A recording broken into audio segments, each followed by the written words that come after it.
Hi. Right, so this is going to be pretty quick, I guess. But I did a series of videos yesterday where I'm talking about my character traits, and I don't need to go into it. You would have to go and have listen to the videos to see the type of person I am or hear the type of person I am. So without going into details, I will say I had a conversation I'm going to say about 45 minutes ago now. And the person I was speaking to is someone who doesn't care about other people's feelings in the way they express themselves when they are having a go at them. And this is somebody who doesn't hesitate to cut people off. Like I said, I'm sparing the details. But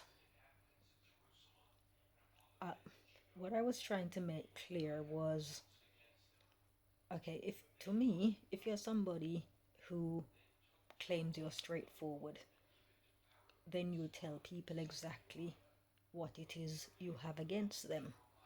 You don't leave them guessing or confused.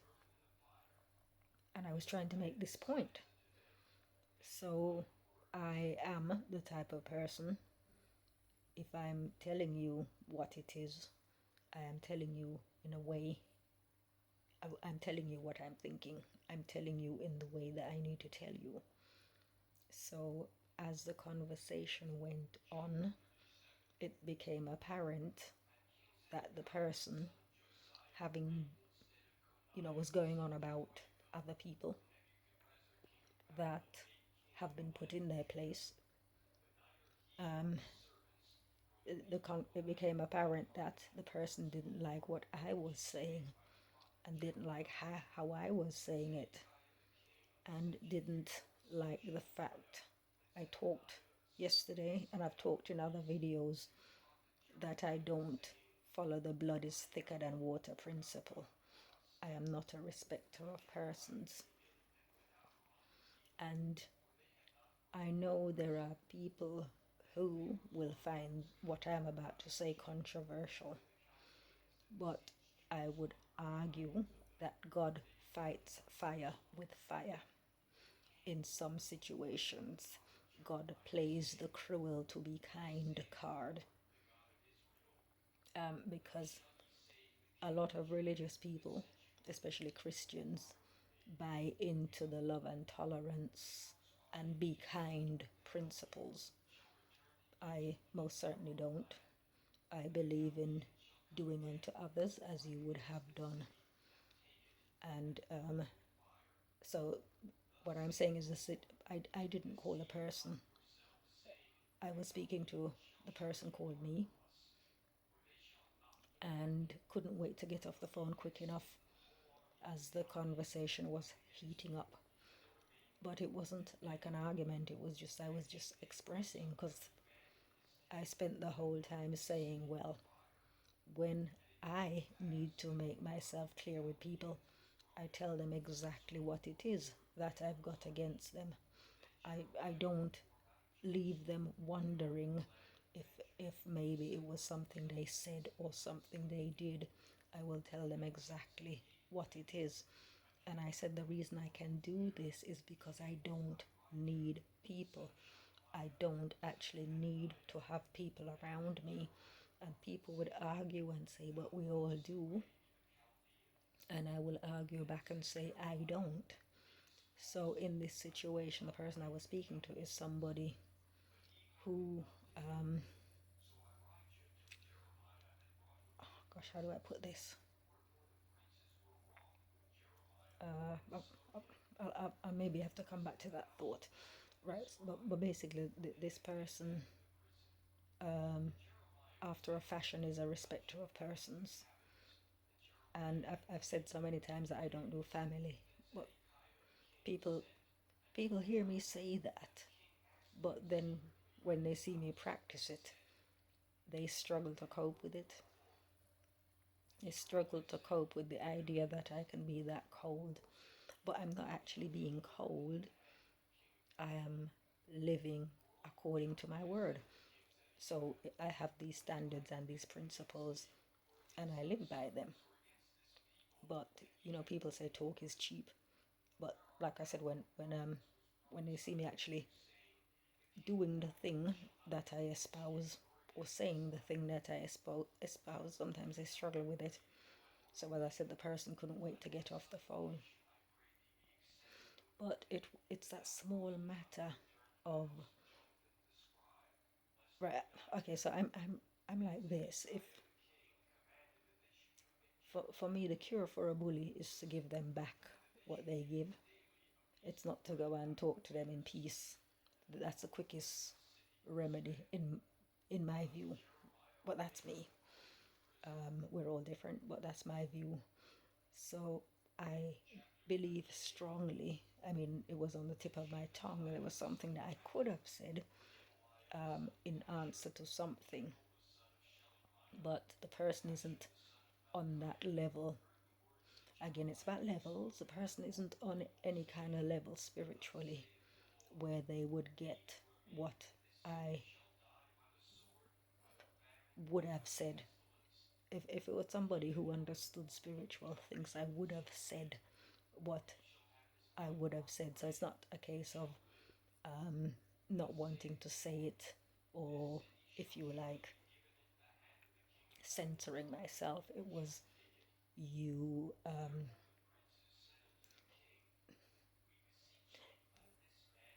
You can't. I, I, I won't say casting pearls before swine, because it's not that situation. You don't. You can't talk to people about things that they don't understand.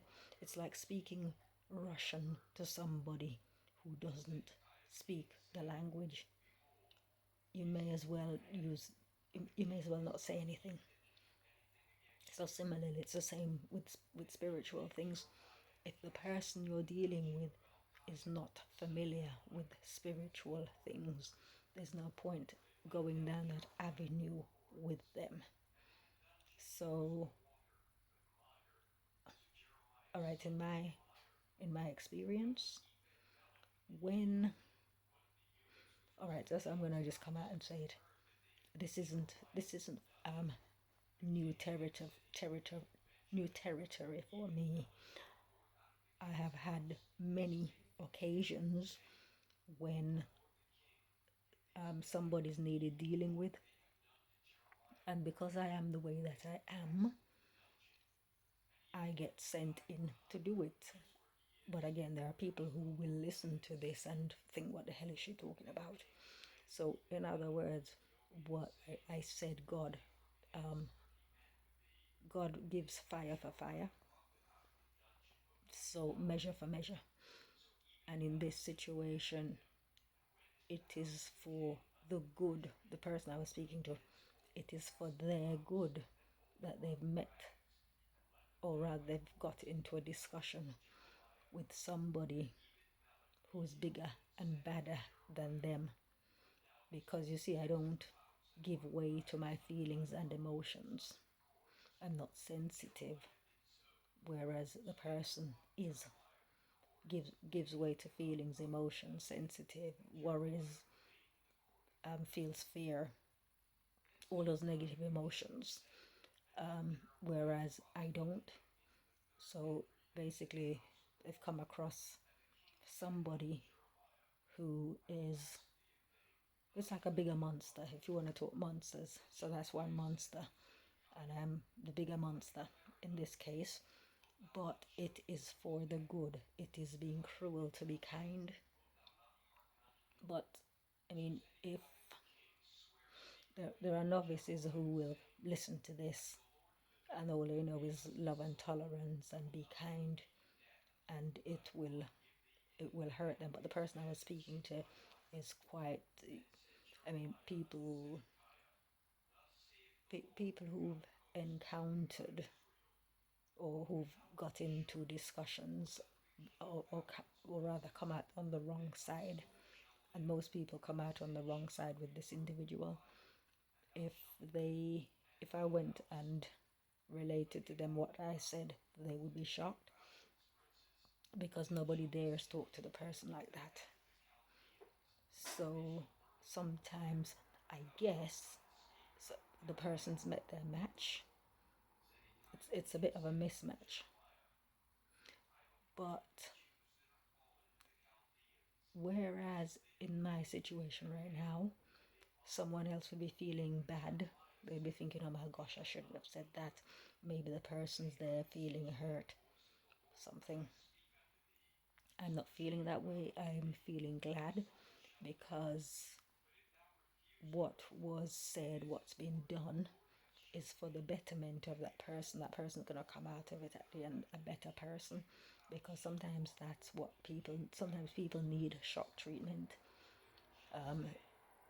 It's a bit like like the gunslinger comes into town and this person been terrifying the whole town, and the gunslinger comes in and takes care of them.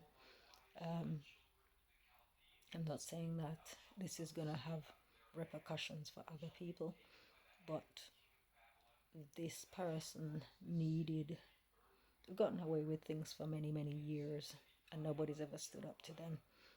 And it wasn't a case that I was arguing, it was a discussion. But the person doesn't like the way that I am. In other words, I've said so many times, because I say I don't need people, people would argue with me up until the point when they realize that they cannot cope with me as I am. So what happened before the conversation ended was, which is typical, there was an appeal to me to try and get me to stop being the way I am. And I've said so many times, I don't ask people to change. I believe absolutely that people can be whoever they are. They have free will. They can say whatever they like. They can do whatever they like, providing they're not doing it to me. Right? So that is just how I feel. But it was interesting because this is somebody who doesn't tolerate people. You can't do this. You can't say that. If you're right, you're wrong. If you're wrong, you're wrong. You just you don't stand a chance. There's going to be a falling out at some point if you get close to this person, basically. And right, so imagine I'm in a situation and I've expressed that I don't need people, I don't need to be around anybody, so I can be exactly who I want to be. I can say whatever I want to say, I can do whatever I want to do. There is no way, there's nowhere for a person. All right, so there's nowhere for the other person to go, because there's nothing that they can do to, they've got no hold over you, basically. Right, so basically this person, as much as they would like to, or better still is saying they have no weapons. No weapons that they have will be effective against me, because I'm not sensitive, feelings and emotions I'm not attached to, don't need people. So there is absolutely nothing on earth that they can do to rein me in. And it's unfortunate, but sometimes that's what the best medicine is, for people who have the kind of attitude that they feel they can treat people however they want to, and they do, but yet they need people. So not sure if that makes any sense to you, but I'm trying not to mention anybody's names or anything, but I'm sure everybody knows somebody who's a bit of a terrorist in that kind of way. It's a bit like Hyacinth Bucket and her neighbour. She makes her neighbour nervous. It's that kind of thing. Everybody needs humbling, and when I say that, it's a case that you can either humble yourself or you can be humbled. If you don't humble yourself, something will happen to humble you. And it's from my experience, it's best to humble yourself. You have better outcomes that way. So anyway, I'm gonna wrap up here and I will say good night. So take care.